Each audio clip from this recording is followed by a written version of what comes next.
And I think you foretold the future, and I was not yet at a place where the ending of this song had resonated yet. And I'm hearing it now almost a year later. Wow. And the ending of the song feels totally different than it did then. What's the difference? I think when I first heard the song, I was like, I want to be able to put on those sparkly Converse. I want to be able to go and dance because I want to. And I was still going to dance, in quotes, because I felt like I needed to. I needed to go make somebody else smile, or that's what I was supposed to do, and that's what the moment called for. I think now I am dancing because I need to for myself, and I want to for myself. Right. So there's some prescient something in how that ended and the different times I've heard it. That was Rosie Wolkind discussing the song Here I Am, which I wrote after being inspired by Psalm 30 and a conversation with Rosie. I'm Shep Rosenman. This is The Rest is Commentary, where we discuss what songs inspired by the Psalms or Tehillim inspire in my guests. Please support the podcast and the songs by sharing, liking, commenting, and subscribing on your favorite platforms, whether to me personally as an artist or to the podcast itself.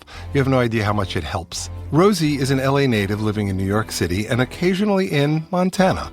An avid hobby maxer, she's often knitting a sweater or at a pottery studio, or if it's sunny, she's biking or running somewhere beautiful, or she's baking or skiing. She also works. After a stint at LinkedIn, she now works at an early-stage startup.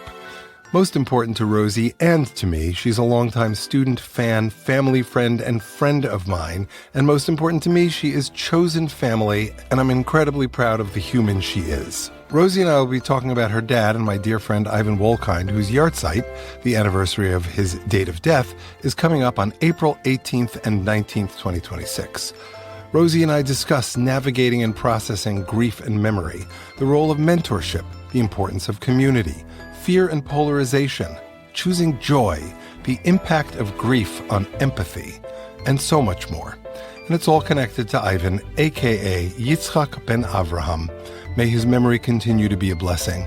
This episode is dedicated to him. May his neshama have an aliyah. May it lift up his spirit. Let's start off by listening to Here I Am, which Danielle Nadelson did an amazing job singing.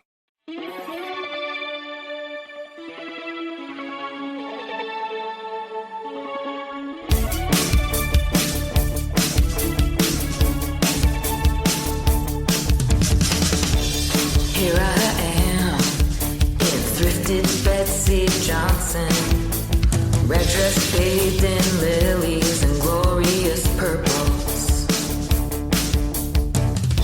I'm buckling up my perfect well-worn espadrilles, the ones that feel like they don't have heels.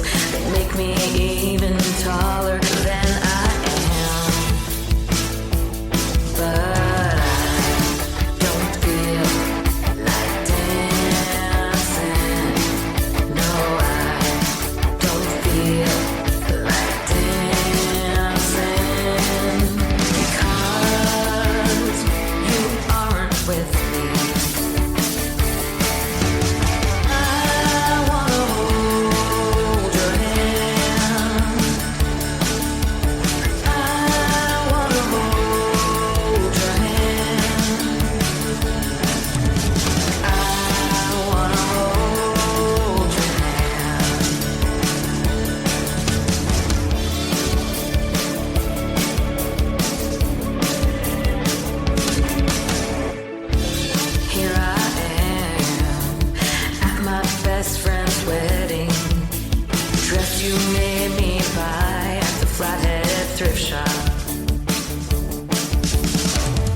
and make your best friend smile. I may not walk this earth, but I will walk you down the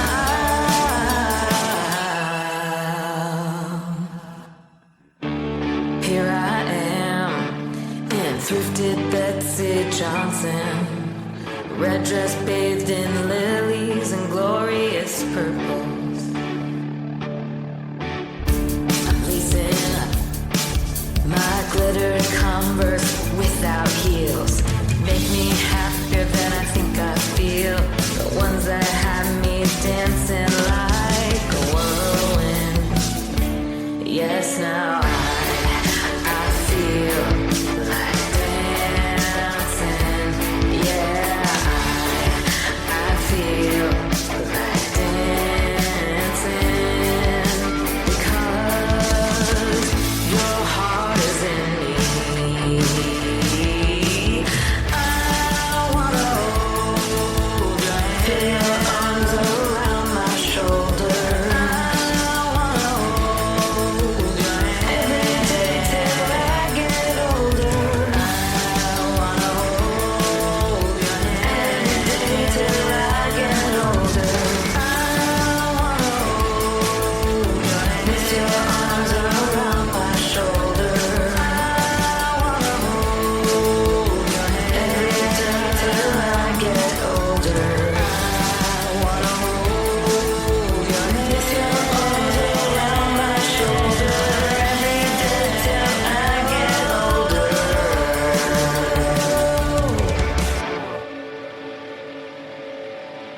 Hi, Rosie. Hi, Shep. Thank you so much for being here. I was inspired to write a song based on this chapter and a variety of other inputs, the most important one being your dad. But it's from a story about you, which we'll talk about. But so my question is, in the same way that I was inspired to write the song, what did the song inspire in you? It's something I heard about a very long time ago. And just to describe it, it's about when they were building humanoid robots, they found that the slightest difference in what the humanoid robot would do and what a human would do made it seem so unhuman-like. And so the extra second or the lack of blinking made it impossible for people to think like, oh, this is actually a human. And it's something I talk a lot about in grief, where like a moment will feel almost normal, but there's a lack of something, and the uncanny valley of normalcy post-grief has made it really hard to exist in real life. And I think when I hear this song, there's so much of it that's so accurate. And then the one or two things that don't necessarily line up with my experience or my memory, I'm like, but that's not it perfectly. And I think on one hand, I feel so seen, and you've captured feelings that maybe I've shared with you, maybe you've read on my face. But there's also pieces in that where I'm like, it wasn't this thrift store, it was that one. Or like, this one I actually borrowed. I think there's also like all of that is masking a holy crap. Like that is a very real feeling and a moment and a conversation I've had in my head and my heart so many times. And the first time I heard this song was when you played it at the 1 year yurt site in the Waldman's backyard. Yeah. And I think you foretold the future, and I was not yet at a place where the ending of this song had resonated yet. And I'm hearing it now almost a year later. Wow. And the ending of the song feels totally different than it did then. What's the difference?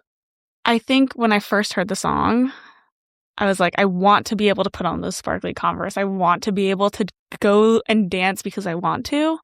And I was still going to dance, in quotes, because I felt like I needed to. I needed to go make somebody else smile, or that's what I was supposed to do, and that's what the moment called for. I think now I am dancing because I need to for myself, and I want to for myself. Right. So there's some prescient something in how that ended and the different times I've heard it.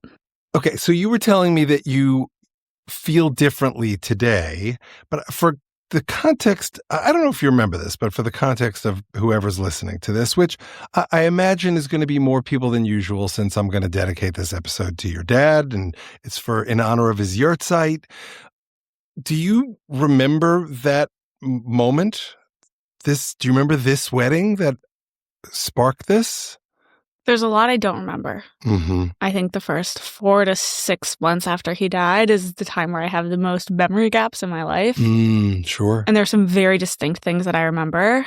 This wedding was one because I was 45 minutes late and my dad was going to kill me. And I didn't think we were going to make it to this wedding. Like I wanted to be there so badly. And I didn't think that like physically, emotionally, we were going to be able to get there and show up the way that we wanted to. Well, let's, for context, Yes. when you said that your dad is going to kill you, it's because your dad was the guy who arrived 15 minutes early or more for everything. If you're not 15 minutes early, you're 10 minutes late. Right. Yeah. So that's why he was going to kill you, because Yes. it's a wedding. It's a wedding. I was a bridesmaid. We're supposed to be there for photos. I was deeply late.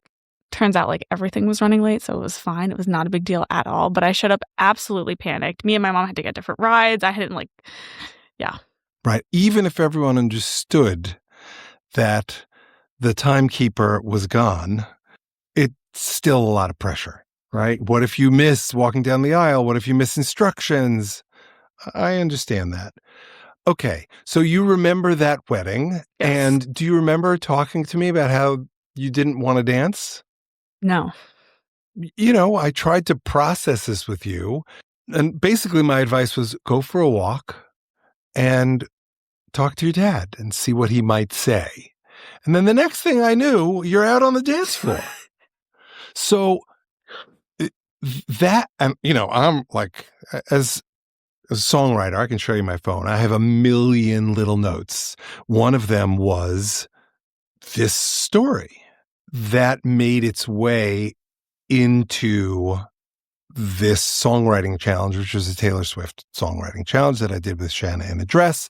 And if my memory serves me correctly, it's write a song in the voice of someone who is not your gender and not your age. So like I just listed a whole bunch of people, and as I'm going through the people, like I hit your name, I was like, oh. Right. So like that. Yeah. And now my first thought was, well, she's in grief. I'm in grief. That's really easy. Not that grief is easy, but it's easy for me to put myself in her voice. Mm-hmm. But I had just like the first one of that challenge was a real downer. And the second one was also a downer. I was like, oh, I just don't want to write something that's just a downer. And then I remembered this story. I'm so glad you told me that story. It rings some bells. Mm-hmm. I wish I remembered the moment more. It's a feeling I remember very distinctly, and feeling that at that wedding of, I'm so grateful to be at my Jan Waldman's wedding. Like, this is a moment, we've known each other since we were little kids. There's friendship, and then there's like knowing someone on a deep emotional level. And I was so happy to be there, and I could not believe that I was sitting at a wedding where I was supposed to dance and be part of the joy, because it felt so incongruous with what I was feeling. And I don't remember this conversation, but it does not surprise me that our conversation then allowed me to get onto the dance floor. Well, in full fairness, the result of our conversation was go talk to your dad, right? Right, but that's very Shep advice. I wasn't going to go do that. Got it. I couldn't have gone to do that on my own. Do you still talk to your dad?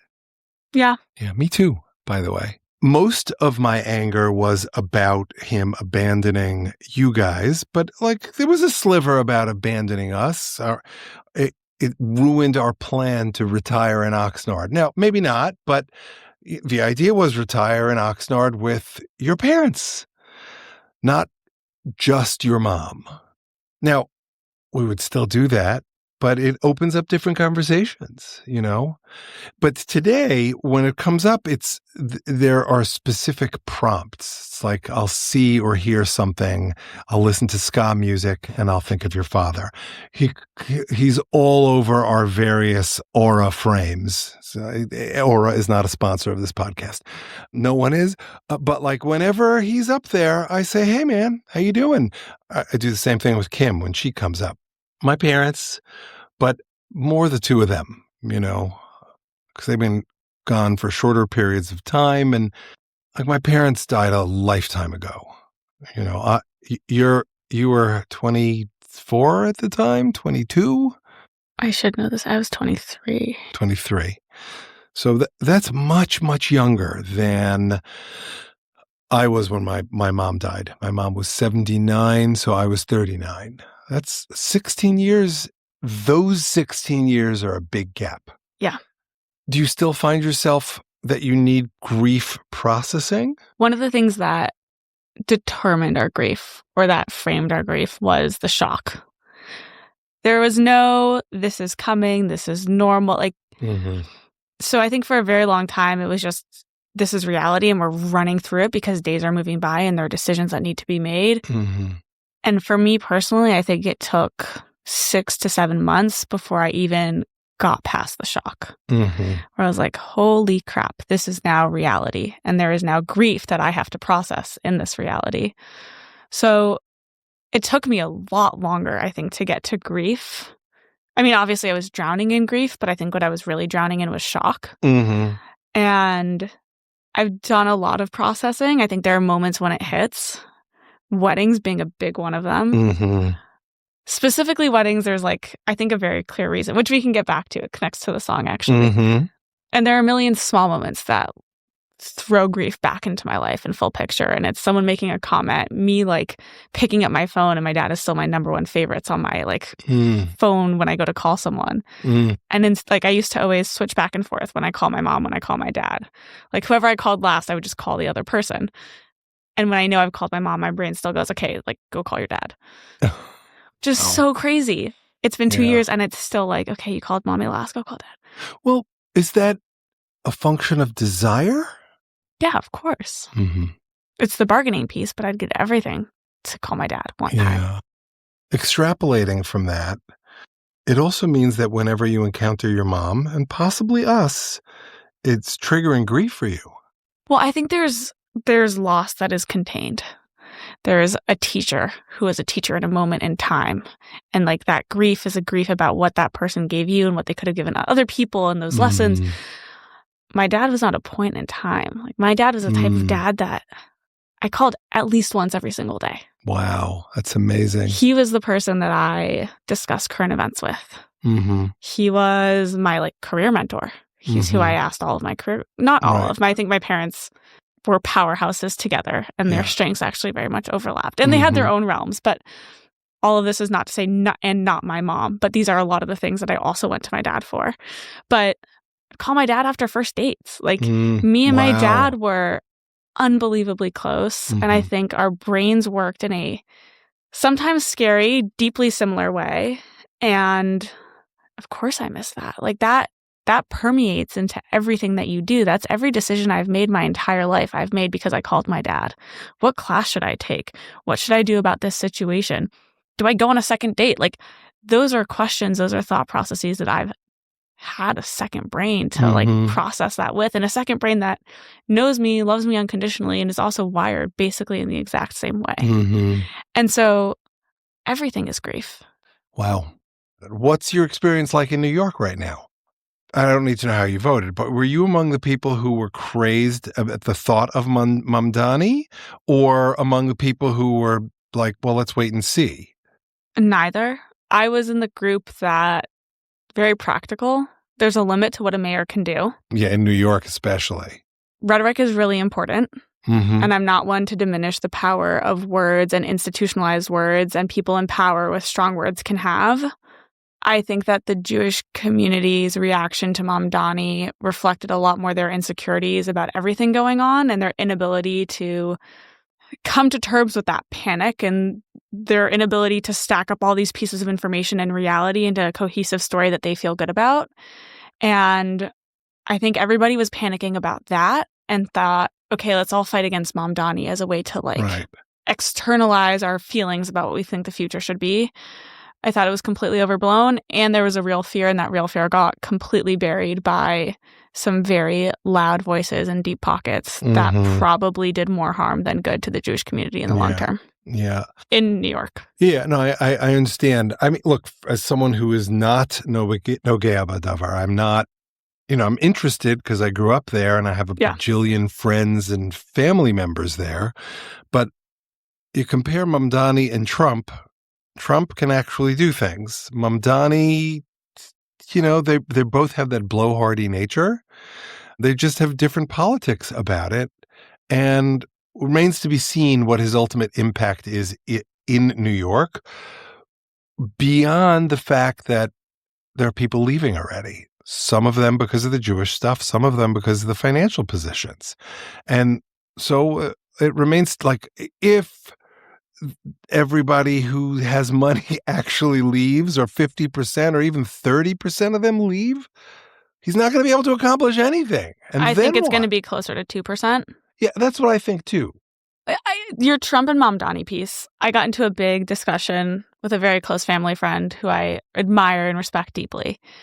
We're on very different sides of the political spectrum, and we're talking about Trump and tariffs. And what I essentially said was, Trump and Mamdani are different faces of the same coin. It's the horseshoe theory of everything, where they have taken economic issues and made them social issues, and have determined that when it comes to this case and this social issue, different rules apply. And they use rhetoric and they use anger to move things forward. And I don't know if politics will ever get back there, but that's not the world that I want to live in. Yeah. I want to live in a world where we can look at fact. I want to live in a world where we can look at like economic theory and in practice and understand what the best thing is for the most amount of people and make that happen. And it's the same with anti-Semitism. It's the same with Democrats and Republicans. And if you're on the right or on the left, I think so much of the anger and so much of the polarization is a result of fear.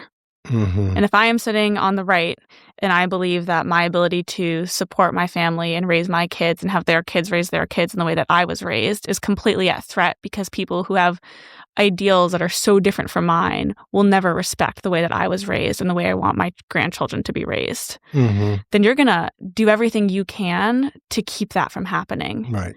And if you're sitting on the right and you believe that the world is falling apart and that we are screaming into a void and nobody is hearing the reality, and that everything that we have built upon is rotten and corrupting at the seams, and you need to make a difference, then that fear is going to make you do things and believe things that if you were thinking more rationally, you might have approached it differently.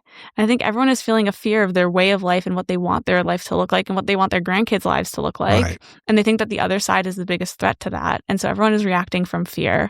And I think that is a very dangerous place to be. When you are backed into a corner, you're going to be the worst version of yourself. And all of this rhetoric is convincing people that they're backed into a corner. Right. Trump, Mamdani in the same way. How much of that is your dad's philosophy? I miss him so much. I mean, so much has happened since he's died where all I've wanted to do is pick up the phone and be like, what the hell is that New York Times headline that popped up on my phone? Like, how are you thinking about this? And one of the biggest pieces of emotional struggle, biggest, I don't know. But sometimes you give me the advice, like, what would your dad say? And I turn around and I'm like, I don't know. That's why I would call him. Like, sometimes I have an idea of what he would tell me, but so often, and I think the reason that I respected him so much, but also why he was successful at everything, is that he was a brilliant thinker and he could synthesize a lot of information, and his foundational logic and critical thinking and compassion made it so that he would always say something that surprised me, especially when it was politics, especially when it was news. I was nothing but a parrot of all of my dad's beliefs because I've never heard anyone say better things more consistently. And so to not have him to understand all of this is really difficult. But do you still have an instinct of what he'll say about this or that? No. Interesting. Politics, no. Current events, no. Do you have a memory of some of his favorite thinkers that he would align with? Like, is he a Sam Harris guy, Bret Stephens? Like, who's his, you don't know? Or he's not any of those people? He wasn't any of those people. He didn't really have a teacher in that way. He was very much a synthesizer. Right. Can I add one thing? You can add whatever you like. There were times when I was completely unalarmed by something. And when I would call my dad and we would talk about it, and he'd be like, no, this is actually a big problem. I'm worried about this, and this is why. And there were times where I was freaking out about a headline or an event or something, and be like, don't panic. This is why I'm not worried. And that's the calibration that I've lost. Because I truly believe, especially when it comes to came to world news and Jewish security and anti-Semitism and just events, that his head was screwed on very straight. And it was very rare that he was wrong. And it took me a long time to come to terms with that. Like, there was a long time where we disagree about a whole bunch of things. But I think at least since college, for the most part, he was very much on the nose about these types of things. Well, so first of all, as you said, he's a clear thinker. And not only did he synthesize the information that the rest of us got, but in his unique positions, first at Brandeis Bardeen and then at the Federation and then ultimately at Magen Am, he had access to information and, of course, the collateral pieces at Infragard. Infragard. It will also LAPD. Right. CSI, which is the community... Not the TV show. No. Community Security Initiative, which he set up at the Federation, and then also through the FBI at Infragard. Right. So it was that foundational knowledge, his relationships and his access to knowledge, and then his brain on top of all of that, I think was... And that's the piece where I always struggle, where people say, what would your dad say? It's like, I don't know. Well, but look, and I'm not advocating that you do this, but theoretically, you can call Maureen. Of course. Right. And say, I want to talk once a week about current events because I missed that piece of analysis that my dad as an insider in the security arena could give me. What do you think? And she will say yes. Right. But it doesn't have to be Maureen. It could be somebody else who is equally knowledgeable or differently knowledgeable.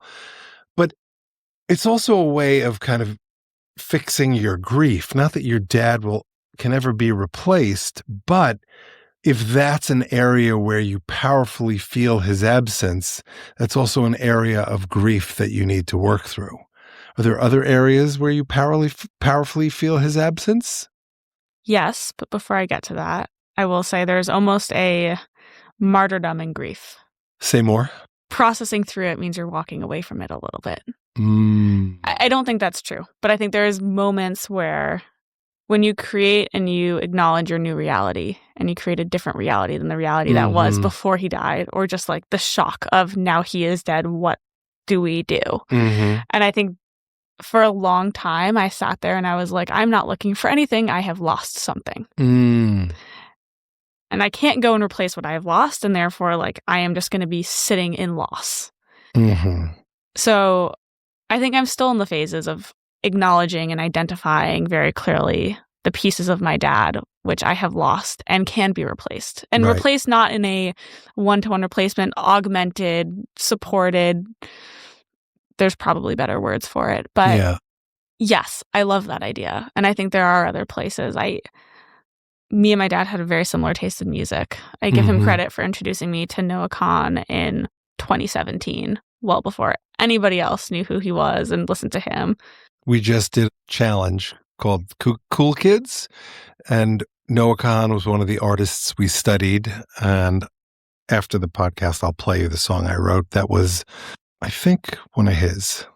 He's great. I was supposed to come with you to one of the gigs, and one in Ventura. You guys saw him, or somewhere else? I can't even remember. I ended up not going to that one.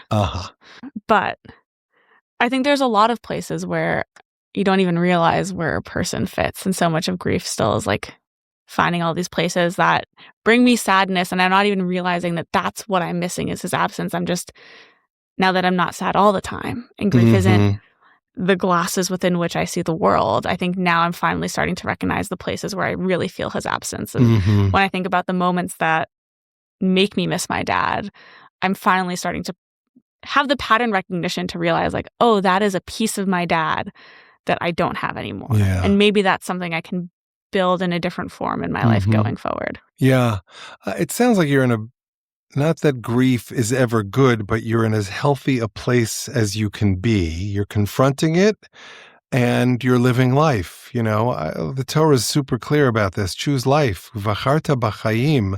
And the rabbis themselves are super clear about it.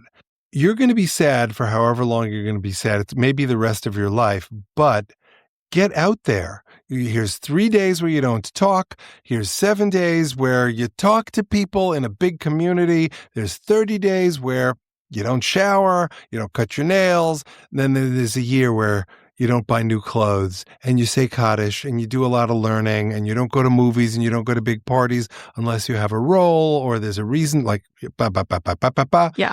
You stop saying Kaddish at 11 months and then you're side at 12 months. Finished. Genug. I went through all of that in case somebody doesn't know that all that stuff. I know you do. And so the rabbis are telling you got to live your life. You can't spend the rest of your life in mourning. I think with grief, you recognize the duality of every positive experience. For a very long time, there was so much hard. Going back to the song, like, that was that moment of, I am so happy to be at this wedding and my heart is breaking.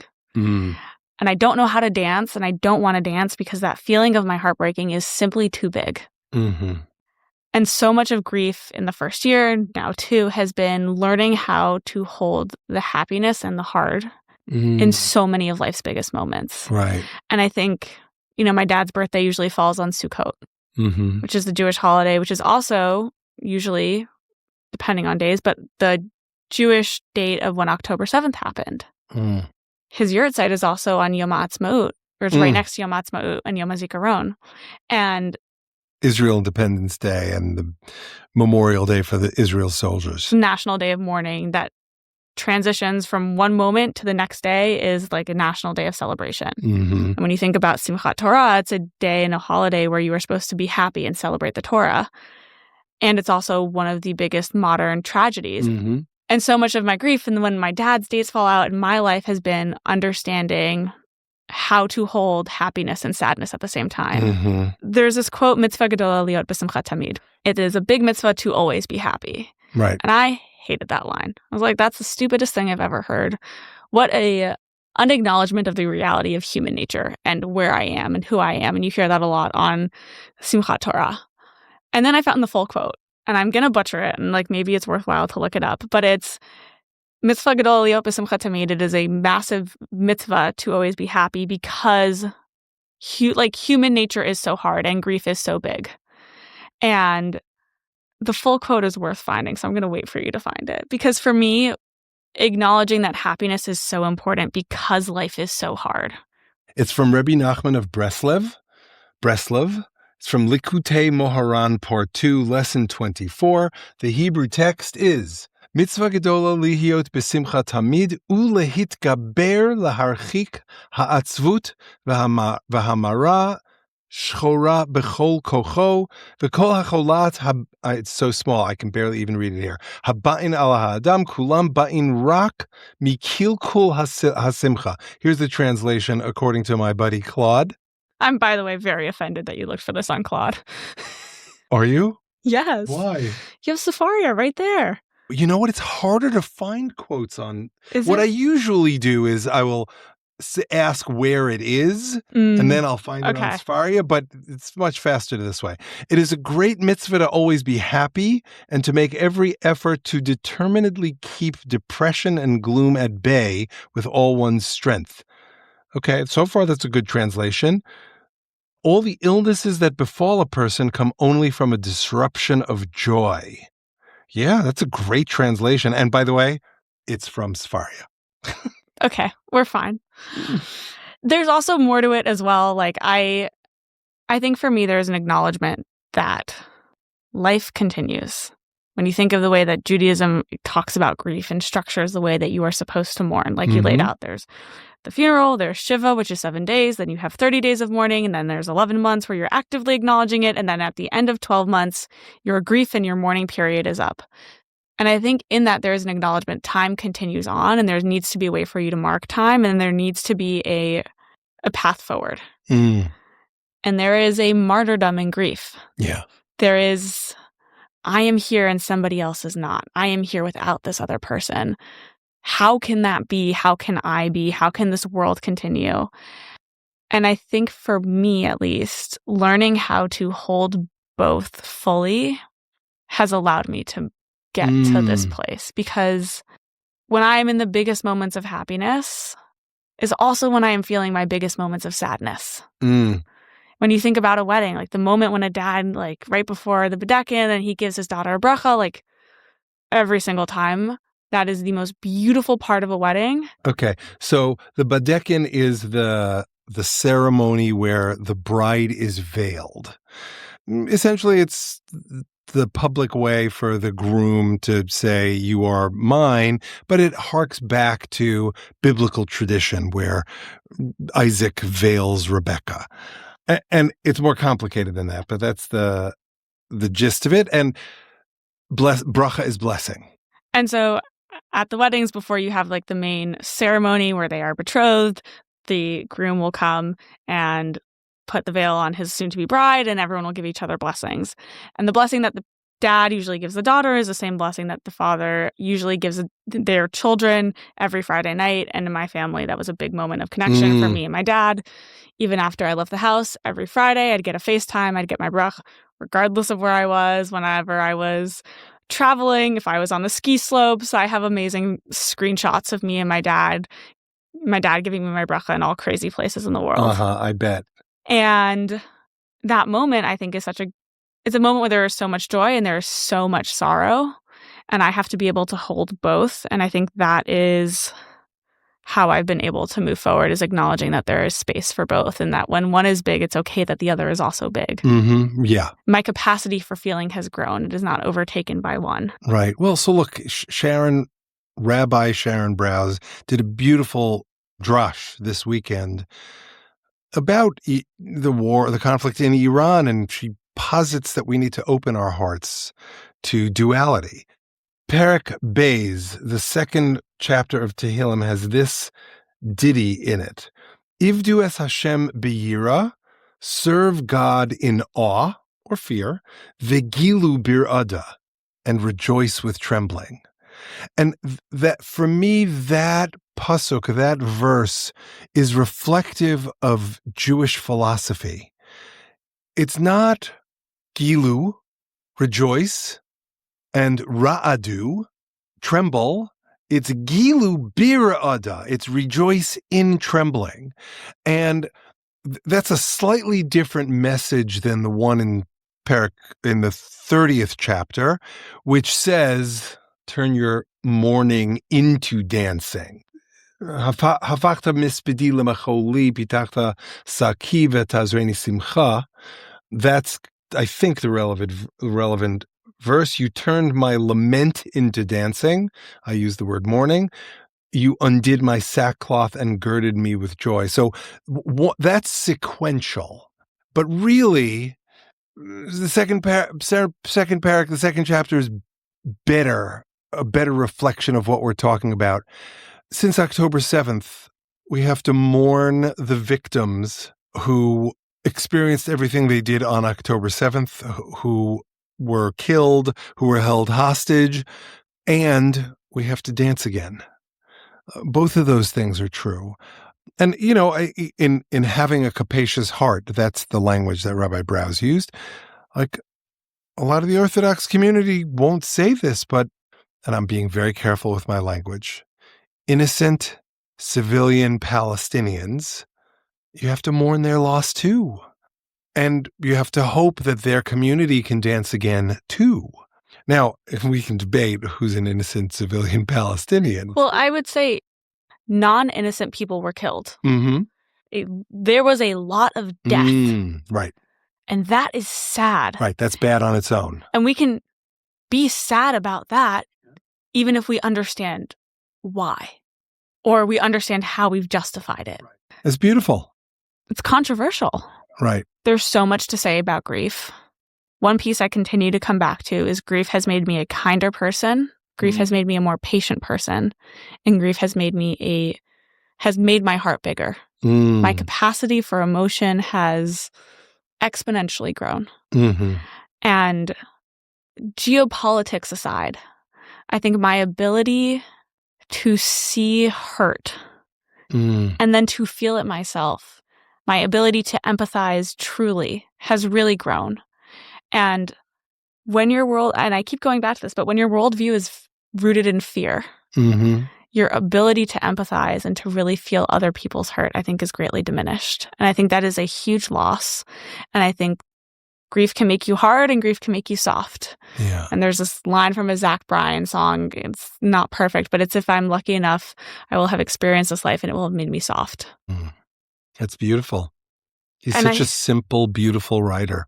He's one of the other writers we studied. Love his music. My dad loved his music. I came back to LA after I'd moved to New York to come to one of Zach Bryan's shows with my dad. Wow. And it is one of my favorite memories with him. But I think the Simcha Gedola, the Rabbi Breslov quote, to me, that has always helped. And there's this other line of like, the reality of human nature is that it is hard.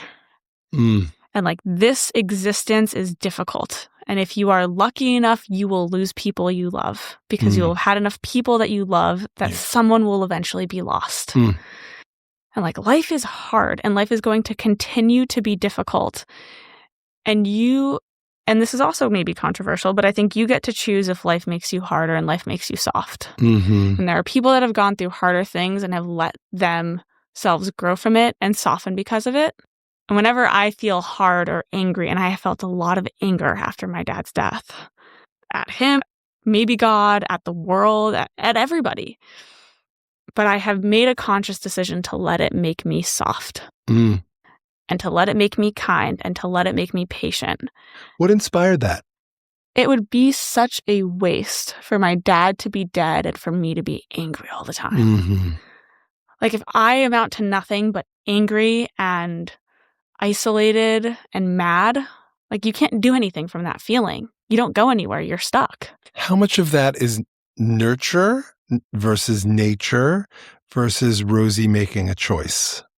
Probably all three. Okay, fair enough. That's a cop-out answer, but no, but I'm sure it's true though. I think my parents have always modeled life is what it is, and like, you get to go do you get to make a decision now. My parents are not the type of parents that would let you sit and be upset about something for weeks on end. Like, okay, like, this sucks. Yes. What are you going to do about it? Yeah. And it's very empowering. Very empowering. And I think a life philosophy I've held on to even before grief is you have to choose joy. Joy will not choose you. Right. Life is hard. Like, there is sadness, there is difficulty. I have dealt with my own bouts of sadness and difficulty well before grief. And at a certain point, you decide, is this where and how you want to live? Or do you want something else? And that's not the case for everything. And I recognize that there is privilege in what I'm saying. But I do think for myself, I wake up every day and I choose to be happy. Right. I want to push back on the privilege piece. I think it's good to recognize the spaces you're privileged in. But I know people who, despite their awful, awful, awful, awful circumstances, who make the same choice for joy. So it's not about privilege. Privilege is maybe the wrong word. I don't say this as if everyone should just turn around and choose joy and life is great. Yeah. I think it is work. I think it is a philosophy. I think it is the way I will play music nearly every single morning when I wake up. Right. I don't wake up happy. I wake up choosing to be happy. Yeah. And I wake up committing to myself that I will do the things I need to be happy. Right. And that is like, I will miss my train because I will stop and take photos of pretty clouds. And I am going to find a song that puts me in a good mood and I'm going to listen to it in the morning. And I'm going to make my coffee the way that I like it with extra creamer, even though it's going to kill me one day and Shep hates it. Because Shep loves it. Sherry hates it. But I think choosing joy, choosing to see the good it's almost like a meditation practice. Yeah. And not almost. It is a meditation practice. It's deep mindfulness. And it is not something that's come naturally to me. It's something that I think I've worked on for a very long time. I think it's something I was working on before my dad died. And once he died, it was like, do I abandon that? Or do I still believe in that? And do I think that's enough to get me through? Yeah. And I don't know if I even chose it, but I think that so much, and this is hard to say, but so much good happened after he died. There are so many moments of happiness and joy and things that have happened because he died that would not have happened otherwise. Yeah. And I'm grateful for those things, even if I would never choose for them to happen, but they have happened. And I'm so grateful for those. There are moments during Shiva that are some unbelievably beautiful moments of joy that like I will forever hold with so much love and happiness, even though it was during the worst week of my life. Sure. Our family meetings every night Yeah. and family for everyone is like 30 people, friends, cousins, this person's friend. Like we had so many decisions that we needed to make in such a short amount of time. And everyone just showed up and helped us make those decisions. Everyone made everything happen. Like I can choose to sit there and just be angry that he is dead, but I am furious that my dad is gone. And I am so grateful that everyone showed up for our extended family meetings. Yeah. Wow, that's so beautiful and so powerful. Tempted to end here, but is there anything else you want to talk about? First of all, what's your dad's Hebrew name? Yitzchak ben Avraham. Okay, so may Yitzchak ben Avraham's memory continue to be a blessing. May you all know comfort, even if you're comfortable much of the time. May you experience more comfort, not in the sense of, oh my God, thank you for the bonbons, but comfort as in good memories of your dad, things you recognize that you learned from him so that you can continue to choose joy. Thank you. I miss him every single day. And I think one of the things I've been thinking about recently is this deep belief that I know if my dad was still around for another week, month, year, the world would have been a better place for every week and month and year that he was here. I think that's what I'm aspiring to. Oh, that's beautiful. Well, I'm going to end with another bracha, which is, may you achieve the dream of making the world a better place, as Rosie defines it, in your dad's memory and honor, but in the shape and fashion that you determine because you've figured it out and you've chosen how to do it. Amen. Thank you. I love you very much. Thank you for doing this. Deeply grateful for you. Right back at you. Thanks so much for listening. Special thanks to Rosie for joining me, to Shanna in Address, and all the other song sprinters who gave feedback on the song, which was born in a Shanna in Address song sprint. You should definitely join one of these days. To Danielle Nadelson for doing such a great job on the song's vocals, to Devin Schwartz for his help in producing this episode, to E-Rose for his help producing the song and this episode, to Jessica Chana Swedler for her help on social media, to Liat Silvera for designing the podcast logo, and to my wife Shari, who always makes me want to dance. Wishing her a refuah shlema on her upcoming knee replacement surgery, a quick and speedy recovery. You can find Here I Am and all of the other songs in this song cycle on most platforms that stream or download music, including Spotify, Apple, and YouTube. Now for the shameless self-promotion. It really does help if you share the episodes and songs, and if you like, comment, and subscribe to the podcast and to me personally as an artist on all of your favorite platforms.